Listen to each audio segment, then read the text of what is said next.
মক্কার কাফিররা, মক্কার মুশরিকরা দল করতো আবু জাহেলের, কিন্তু আমানত রাখতো বিশ্বনবীর কাছে। পড়েন সুবহানাল্লাহ।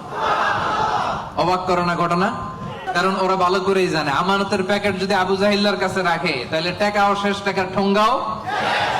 এজন্য সবকিছু নিয়ে মুশরিক শিরক করে, মূর্তি পূজা করে, কিন্তু আমানত রাখে কার ঘরে?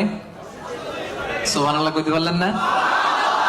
বিশ্বনবী যে রাতে হিজরতে যাবেন, ওই রাতে বিশ্বনবীর খাটে বিশ্বনবী মেয়ের জামাই আলী রাদিয়াল্লাহু তাআলা আনহুরে শোয়ায় গেছিলেন। কারণ তিনি বলেছিলেন, আলী, আমি তো আবু বকরকে নিয়ে আজ রাতে মক্কা থেকে মদিনায় হিজরতে যাব, আমার ঘর ভর্তি ডিপোজিটের মালামাল, মানে আমানতের মালামাল, এগুলো দিবা। মক্কার প্রত্যেকটা লোকের হাতে পাই টু পাই বুঝিয়ে তারপরে তুমি হিজরতে যাবা।